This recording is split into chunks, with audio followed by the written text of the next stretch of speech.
Hello and welcome back to I Made This. My name is Ollie and today I'm going to be making a premium action figure collectible using an Aliexpress knockoff body. I made this!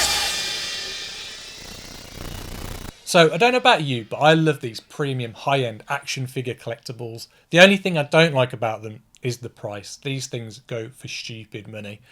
And it's what's put me off buying them in the past, to be honest, because I literally cannot afford to buy them. So what I have done is I have made my own previously. And a couple of years ago, I actually made a 2-foot tall replica of the original Optimus Prime action figure from the 80s. And yes, he actually does transform. And it got me thinking, I'd love to have more of these around my collection. And one of my favourite characters growing up was He-Man. I mean, who didn't love He-Man in the 80s? He was amazing. I think for my 4th birthday, I dressed up as him. I had red underpants on. I had my harness on, you know, the one that your mom has a lead on the back to yank you away from the road so you don't get run over. And I had some red Wellington boots on. And that was my He-Man costume for when I was 4 years old. And like I said, I've just grown up loving that character. And I would love to have a big representation of him on one of my toy shelves. So I was looking around online to seeing what was available, and Mattel actually did a larger version of the original He-Man figure, but he goes for quite a hefty price these days. And then more recently, Mondo, the company that is famous for doing vinyls and prints, have kind of got into the toy industry, and they've done a 12-inch scale action figure line of He-Man. And these figures are incredible, but they also come with an incredible price, and I'm talking about £250 for one figure. And like I said earlier, I just don't have the money to pay for something like that. So this got me thinking, can I make my own premium high-end collectible action figure version of He-Man right here in my office for cheap, just using materials that I have at hand? That said, the only thing I don't have is the buck body in which to build it on. So I went online and searched around for 12-inch action figure buck bodies that I could use to build this He-Man on. And I found this. The World Box Body Crazy Durable. I have no idea what that means, but looking at the pictures on AliExpress, it's exactly what I need to make this figure. That said, this is from AliExpress, so you don't know exactly what you're going to get. So in this video, expect to see some crafting, some sculpting, maybe some 3D printing and some painting. Let's see if I can make a premium high-end action figure collectible on a budget.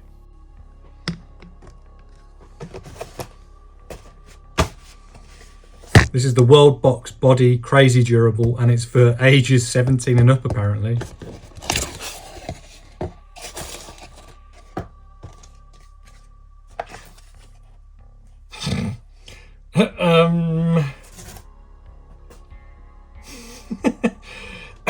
Right. Well, he has a penis. Why?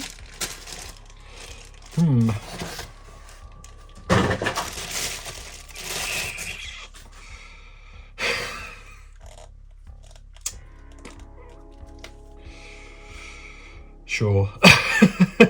So, meat and two veg aside, this is a very high quality action figure. It's got a great weight to it and the articulation is fantastic. The joints are nice and firm, but not too tight where you actually think you're going to break it. And it's the perfect action figure to build my He-Man on top of it. I think these retail for around £80 normally, but if you go onto AliExpress and you get on one of their deals or a first time buyer offer, you can get it for a lot cheaper. I got mine for around £50, and if you get them on eBay, put them in your basket, leave them there long enough, play a bit of chicken with the sellers, and you never know, they might send you a cheeky little offer. Nice 10%, 15% discount, who knows? It's worth a shot. And it also comes with a bunch of different hands for different posing options. So I'm pretty much going to base my build on this Master of the Universe He-Man's classic action figure. So I'm going to build a harness, the belt and the pants, the furry pants, his braces and his furry boots as well with the straps.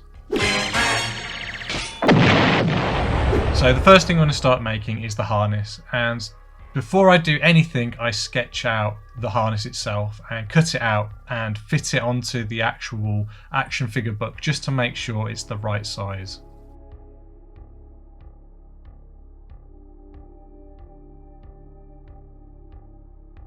And then I also sketch out the belt and the braces. And cut them out, and like I said, I fit them for size. And you know what, for a first attempt, not too bad.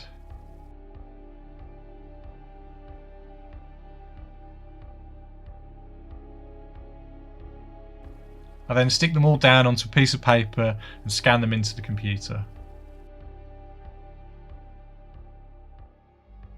I then redraw them in Photoshop and use the mirroring tool just to make sure they are 100% perfectly symmetrical.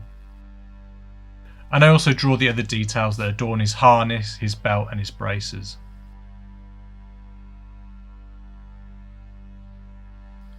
And then I print them out. And then again cut them out. It's a bit of a laborious process, but it's worthwhile in the end.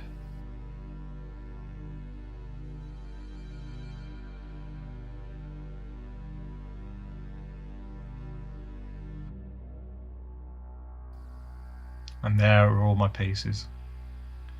So this scrap piece of EVA foam I have is a more high density EVA foam than you normally find in a craft shop. It's really good for building clothing for cosplay and things like that. The EVA foam you can buy in shops is perfectly fine, but this is why I have to hand. And then I get one of my paint markers out and just draw around all the parts of the harness and the belts and the braces. Now you don't want a dull knife for this, you want a nice sharp fresh blade just so it cuts through that EVA foam nicely. I mean, you can do this with scissors if you want to, but I just decided to use my X-Acto knife.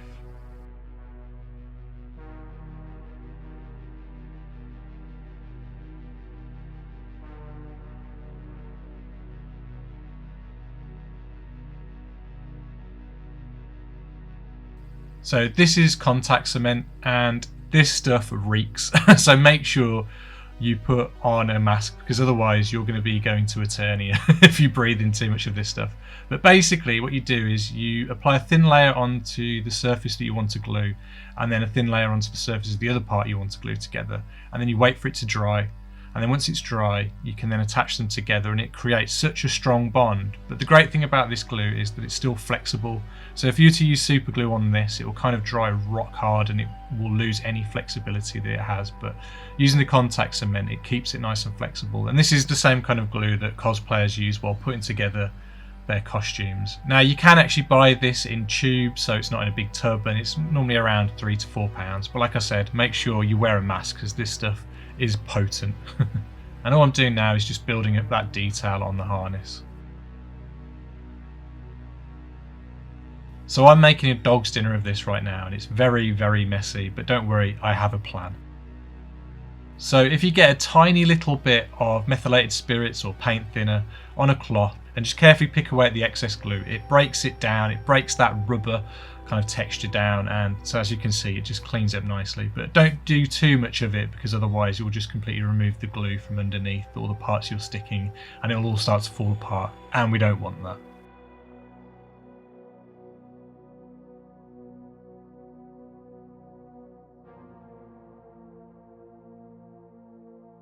And here I'm attaching the back strap to the harness, and I'm trying to figure out a way that I can create a locking mechanism onto the harness so I can take it on and off easily. But before I do that, I make some alterations to the harness itself and just cut off some excess straps that I don't need and add some extra greebly details as well. And as you can see, I made a very simple locking mechanism. However, I found out that the more I open and close this harness lock, the weaker that hole gets. So I thought the best way to do it is to back it with a bit of leatherette, so hopefully it won't tear or snap or stretch anymore, and I think it's going to work wonders just to strengthen it up.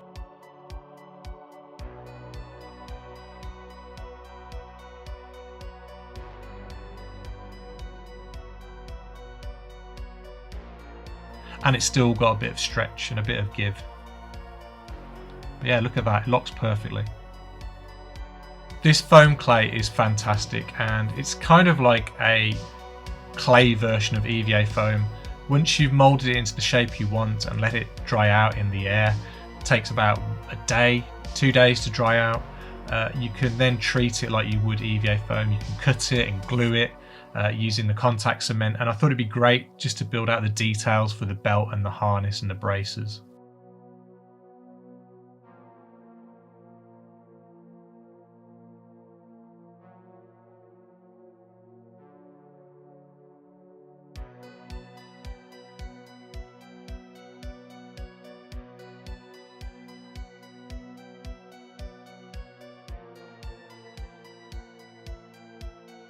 However, I will say that once it's dry, it does tend to shrink, so sometimes maybe make your pieces a little bit bigger than you originally intended to.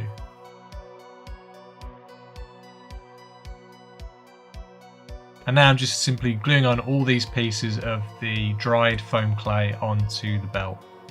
Again, it's very messy, but I clean it up with a little bit of methylated spirits. And using the same method, I made 2 different wrist braces for his left and right arms. And look at that, they fit perfectly. I think this is starting to come together. I think it's going to look pretty decent when it's all said and done, I hope. So the belt's looking good and fits nicely, but we can't have He-Man exposing himself. It's time to give him some pants. So if you're a viewer of a nervous disposition, please look away now. I'm sorry, but it had to go. That thing was just looking at me weird. It was important that I got rid of this because I have to sculpt on top of this, and it was just unnecessary extra detail that I didn't need to work around. So using a pencil, I just drew around the belt just so I knew where the sculpted fur will end. So this is Milliput. It's a 2-part epoxy putty, and you cut 2 equal parts and then mix it together, I don't know, for about 5 to 6 minutes, and then let it sit for another 5 minutes, and then you can start sculpting with it. And all I'm doing is just making lots of little pointy sausage-like shapes and just kind of placing them around the crotch area as if it's fur. And I kind of layer them up and stagger them on top of each other so it kind of has a bit of depth to it and feels like there's fur on top of fur. So the actual Mondo figures actually use real fur, but I don't know, for some reason I think I prefer the sculpted version. At the moment it looks a bit like banana skins, but hopefully when I paint it, it will start to look a lot more like fur. I hope. Yeah, they are looking like banana skins, aren't they? Maybe he's Banana Man. Does anyone remember Banana Man? Anyway, right, now it's time to work on the boots. And I have to do this at a segment at a time, and the reason for that is that it takes around 24 hours for the Milliput to dry, and I don't want to be sculpting the shins and then mess up the foot while I'm sculpting it, if that makes sense. And I'm just using that He-Man figure that I showed earlier as a reference for the detail that I'm going to be putting onto this boot, and I just start sketching away essentially with this sculpting tool before I start layering on extra pieces of Milliput to build up the detail of the straps and the creases within the boot. So you don't have to use Milliput for something like this, but I do recommend using some sort of air drying clay or putty as opposed to something like a Super Sculpey that you have to bake in the oven, purely for the fact that you don't want to put this figure in the oven covered in Super Sculpey because it's just going to end up melting or warping or deforming in some way, shape or form, and we just don't want that. It's just not a good idea all around, so yeah, don't do it. But you don't have to use Milliput. You could use something like green stuff. In fact, that's probably even better because green stuff retains some sort of rigidity and flexibility, which is probably beneficial for an action figure, whereas Milliput is quite hard and stiff. However, I have heard that if you do a 50-50 mix of green stuff and Milliput together, that can work to great results because you get the benefits of the flexibility of the green stuff, but you can also sand it down because of the hardness of the Milliput, so you kind of get the best of both worlds. However, as I said earlier, I'm trying to do this as cheap as possible, so I'm not trying to buy anything that I don't happen to have lying around the office, and I just happen to have a lot of Milliput, so that is what I'm using.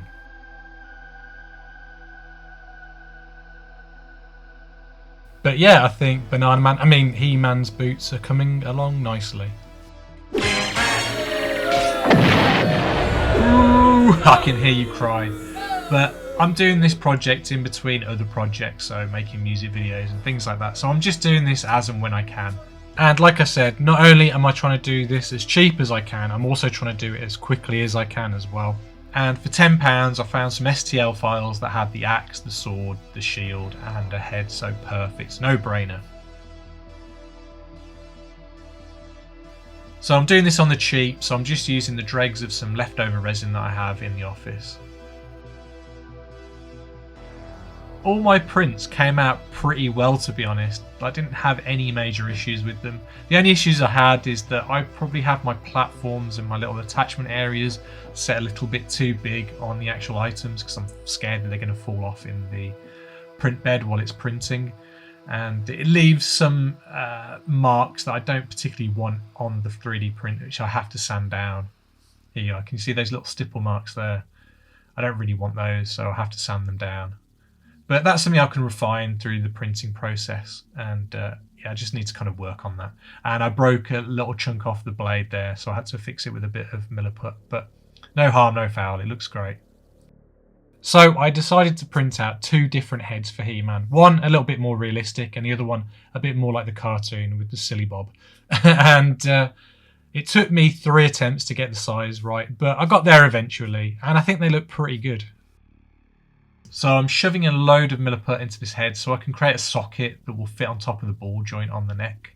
And I have this tool that's the same circumference, diameter, whatever, as the ball joint on the neck, and I just plonk it into the Milliput and it creates the perfect socket that will fit the ball joint.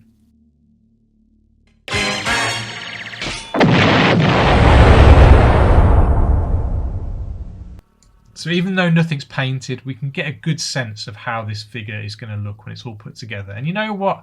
I think it's looking pretty cool. I'm really pleased with how this is turning out so far. The only downside is that I can't put the bracer on the left hand while he's wearing the shield because it's just too big. But other than that, I'm really, really happy with how this is turning out.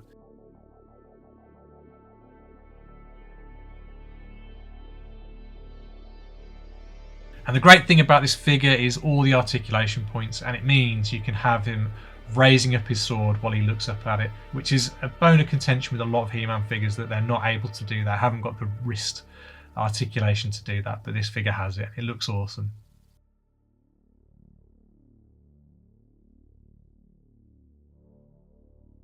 And as I said, I made a separate head. Let's see how it attaches onto the body. Yeah, I'm not sure about this head. It looks a little bit derpy to me, but we'll see how it goes. Now we're going to paint this thing, and when it comes to the painting, I always come at it in 2 different modes. One, I'm very excited to paint it because once you start to paint something, it really starts to come together. But on the other hand, I'm not very good at painting. I'm very, very basic. I'll just paint things one block colour, then I'll weather it using some boot polish or some black paint, and then I'll dry brush it, and that's it really. So yeah, my paint jobs are never the best. They're not the worst, I don't think. I've definitely seen worse around, but I have definitely seen a lot better. But yeah, you know what, so far it's coming together pretty well. It's all painting up nicely. I didn't have to sand the boots down. I managed to smooth it down just enough with the water that I used as I was sculpting it. And yeah, I'm now taping it off because I'm about to weather it with a load of shoe polish, and I don't want it to go onto the actual legs of the toy. The boot polish will actually come off the figure with a bit of white spirits, but white spirits is horrible and that stuff stinks, and you don't want to use it too much if you can avoid it. But then I just gently dab off the excess boot polish, and yeah, it just stays in all the crevices and creases and just kind of starts to give it a bit of depth. And then I just dry brush a lighter shade of brown over the top of it, and that just highlights the detail on top, and then hopefully it gives it a bit of a layered effect and makes it just feel that little bit more realistic. So now I'm going to paint the harness, and I actually made a massive error when painting this harness because I should have treated this with plaster dip or heated it with a heat gun first, because if you heat it with a heat gun it kind of melts the top of the foam and makes it so that when you paint on top of it, the paint sits on the top, and what's happening now is that paint is being absorbed into the foam, and it's just coming out very dull and flat, and I don't want that. I want this to be very bold and vibrant and shiny. So I was trying to think, how can I fix this? But before I do anything, I thought, you know what, I want to add some more detail to this. So I put a few more greeblies onto it just to kind of give it a little bit more oomph. And then I thought, you know what, Mod Podge, that will seal it. I probably should have done this to start off with. So I cover the whole thing in Mod Podge. And then once it's dried, I then paint back over the top of it with the silver. And then this time the silver now is sitting on top of that Mod Podge. And it's looking very bold and bright. And I'm able to stipple it, creating kind of like an iron texture. So yeah, I was really pleased that I did that in the end. And then much like the pants and the boots, I just go over it with boot polish and then gently dab away the excess with tissue paper, and it just leaves it in all the recesses and around the bolts that I have there. So not to make the same mistake that I made on the harness, I completely painted the belt and the braces in Mod Podge before I started to apply any paint to it. And yeah, this was a no-brainer, because then the paint just sat on top of the Mod Podge and was nice and bright, shiny and vibrant.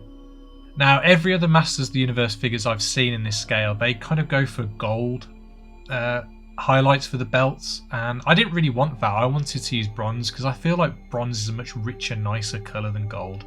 So yeah, that's a little bit of a deviation that I did than the actual Mondo version of the He-Man figure that I'm kind of trying to emulate somewhat.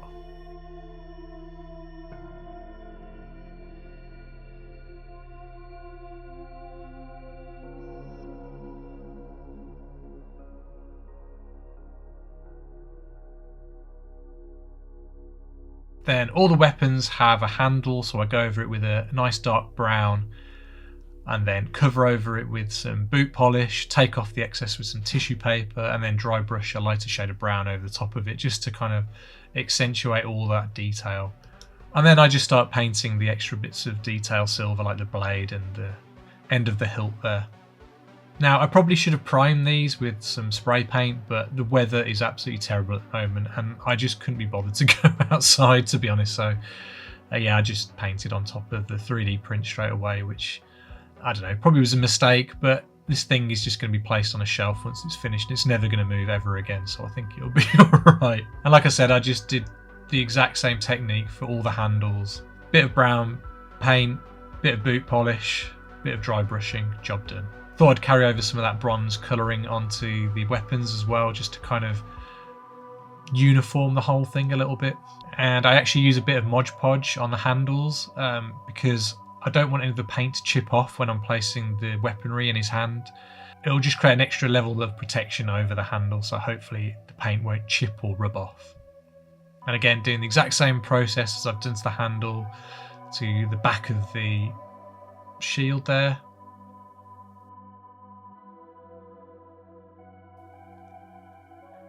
And then starts painting more of the detail with the silver paint.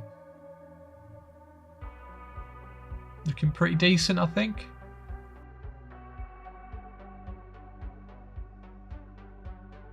Now, I probably should have just sprayed this, but like I said, the weather is absolutely atrocious and I just wanted to get it done, to be honest. And there's nothing to stop me printing out another shield in the future if I want to. But yeah, this will do for now.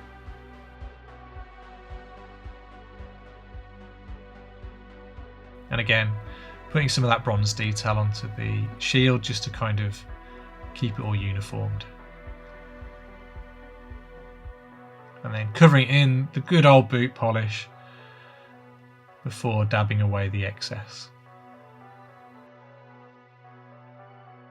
And yeah, I think that's a pretty spiffy looking shield, if I do say so myself. And yeah, it's time to Mod Podge the handle and it's done.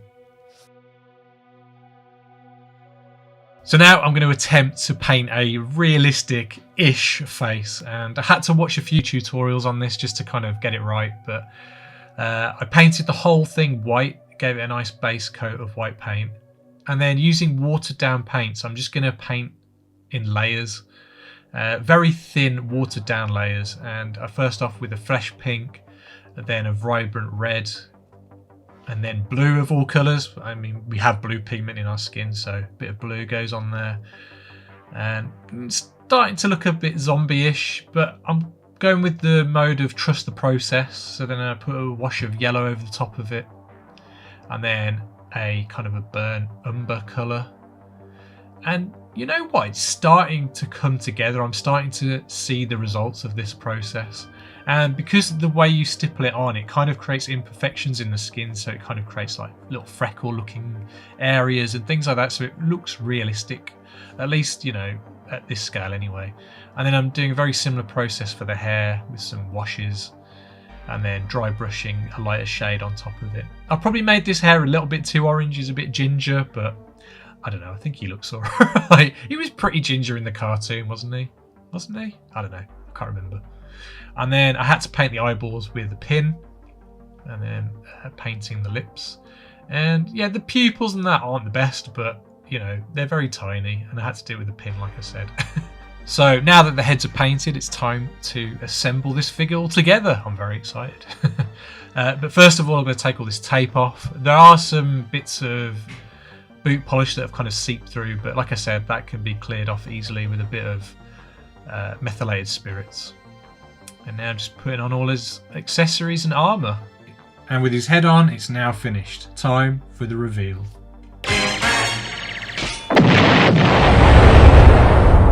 And there he is, all finished. And you know what, guys? I'm really chuffed with how this has turned out. You know, is he as good as one of the Mondo figures? Probably not, but I think he's pretty close. And when he's sitting there on my shelf, I think he's going to make a nice little statement piece next to my giant Optimus Prime. And the other thing I'm really thrilled about is the fact that I really didn't pay that much money to make it. Granted, the actual figure itself cost around £50, and I had to pay £10 for an STL file for the shield, sword, and axe and head. But other than that, everything else on this figure was made using stuff that I just had lying around the workspace. Scrap piece of EVA foam, some old Milliput, and a bunch of old paints. And yeah, it just goes to show that you can kind of make something out of nothing if you really put your mind to it. If I was to make this again, other than some of the things I talked about during the making of it, I probably would have made the fur on his boots and his pants a bit more sculptural. They look a little bit feather-like to me, but you know, I'm still pretty happy with them as they are. But if I was to do it again, that's what I would do. And I'd also work on the belt, because at the moment it doesn't quite fit in line with the top of the pants at the moment. And that's something I'd need to work on if I was to do it again. But other than that, I am thrilled to bits with this. And if you notice, I actually used the more derpy looking face. I don't know about you, but I think He-Man works better in that space than being totally realistic and angry looking. I think this is the better look for He-Man. But yeah, you could make your own mind up on this. And here he is with the other head. Granted, I didn't paint the eyes as well, but this is what he kind of would look like with the other head. And yeah, I just prefer the other head, to be honest. I think it looks a lot more He-Man to me. I am absolutely chuffed to bits with this. I think he turned out really well, and he looks great next to my 2 foot tall Optimus Prime. A great standout piece in my collection, that's for sure. And the fact that I made him for only £60 is a testament as to what you can do when you're just using scraps around your workspace. That said, if you don't happen to have the materials at hand that I happen to have, then he's probably going to cost you around £110 to make. Buying all the materials like the epoxy putty, the paints and things like that. The only other issue is the 3D printing. If you don't have a 3D printer at hand, then you're going to have to outsource either a 3D printer to do it for you or a friend, and I'm not sure how much that would cost. But I still imagine it would all work out cheaper than the Mondo action figure. That said, if you want to buy that Mondo action figure, more power to you. They make incredible action figures and I don't want to take anything away from them. But if, like me, you're on a bit of a budget, then this is definitely a route to go. And I had an absolute blast making this. So much so that I bought another one. So I think I should make him a friend. Do I make Skeletor, Man-at-Arms, Fisto, whoever? Sound off in the comments below. I'd love to hear your ideas on who I should make next. If you've gotten to this part of the video, thank you so much for watching. If you're new to this channel, please consider subscribing. I'd really appreciate it. You can hit the like button, the share button, the hype button, and like I said earlier, leave a comment. I'd really appreciate it.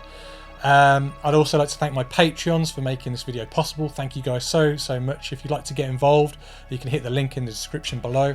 And if you'd like to reach out to me on social media, I'm on Instagram and Facebook. Just search for I Made This and you'll find me. And until next time, take care and goodbye. I have the power of crafting.